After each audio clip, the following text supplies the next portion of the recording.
Assistance to the President on Youth Initiative, Titilope Badamosi, says the federal government has implemented several programs and policy aimed at improving the lives and economic prospects of Nigerian youths. Badamosi highlighted the student loan scheme as a major intervention, saying it has enabled many Nigerian students to access education without being constrained by financial difficulties. She added that the Federal Ministry of Youth Development was implementing programs such as the Nigerian Youth Academy and skill acquisition initiatives to equip youth with employable skill. According to her, the government is also training young Nigerians in compressed natural gas related skill to create opportunities for employment and entrepreneurship. We are working across different facets and sectors, ensuring that there is a firm handshake among all ministries, departments, and agencies to develop proper governance for young Nigerians, she said. She also commended Plan International for its youth-focused initiatives and called for stronger collaboration between government and civil society organizations to address challenges confronting young Nigerians. The policy research and influencing manager at Plan International Nigeria, Tunde Aremu, urged government to pay closer attention to global trends in human development, fintech, and digital economy. The stakeholder called for greater reliance on data in budget preparation and policy formulation, saying accurate data will help government identify the needs of young Nigerians and allocate resources effectively. The stress that meaningful youth participation in policy making and national development, as well as adequate investment in young people, remains critical to Nigeria's economic growth and long-term development. I am Dr. Titi Lokwe Gbadamosi. I'm the Special Assistant to the President on Youth Initiatives, Monitoring and Delivery. The administration of President Bola Ahmed Tinubu has indeed impacted in the lives of young people. We have seen different programs, we have seen different policies. I think the strongest of what we have right now is the student loan, where a lot of young Nigerians in schools are benefiting from the student loan disbursement from the north to the south of the country.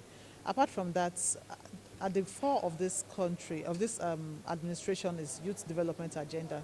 And that is why you find that even within the Ministry of Youth Development, we have different programs running like the Nigerian Youth Academy. We are currently also training young people in CNG retrofitting, making sure that after their service year, they are not idle, but they will have jobs. So we are working along different facets, we are working in different sectors, making sure that there is a firm handshake amongst all the ministries, departments, and agencies to develop proper governance to young Nigerians. Plan International is doing very well, and I must say that we need more collaborations like this. You have asked about what the support from my office is to them. The support is my presence here today, and this collaboration shows that they are doing the right things, and that we are happy to collaborate with them.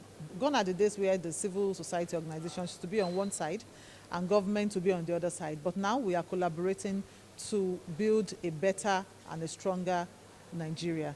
And that is what we will continue to do. So in terms of support, we'll continue to show up with government presence to build alongside agencies or parastatals or even, organizations like the United Nations and Plan International, all for the good and growth of Nigerian youth. So funding for young people, and you just have to apply yourself to the process as a young person. We have Credit Corps currently going, we have Youthpreneur, we have funding from the Bank of Industry. Smedan is giving out a lot of loans and grants. CAC is doing free registration of companies. So there is a lot to plug into.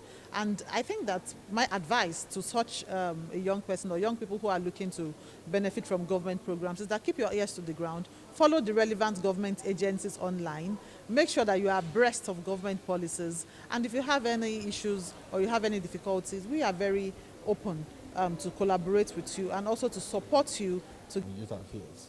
We have currently over 1,200 youth initiatives in the country, which are also provided for in the budget, in the 2025 budget.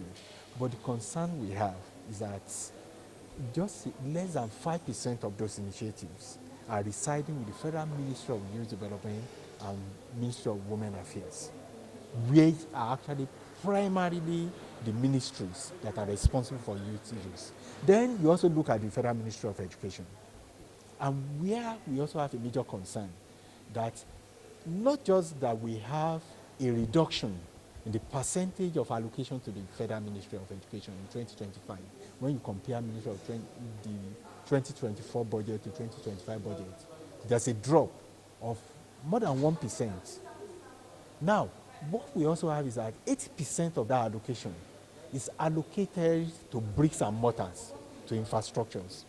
We also don't have situation where we pay attention to the software component. What are those things that keep children out of school? We are not thinking about it in our budget. We did not make provision for it. What also aid learning in the classrooms are also not provided for sufficiently in the budget. And these are some of the concerns that we have. And then you also talk about the issue of inclusion. You have a budget that is huge, over 50 billion, and you have less than 2 billion allocated to girls' education in the country, when girls constitute about half of the population of children in school. So these are also some of the concerns that we have. And then speaking about inclusion, the issue of children with disability are not also sufficiently catered to in that budget. And those are major concerns that we have. And we think it is important that we also start looking at these issues. Then the budgetary process itself.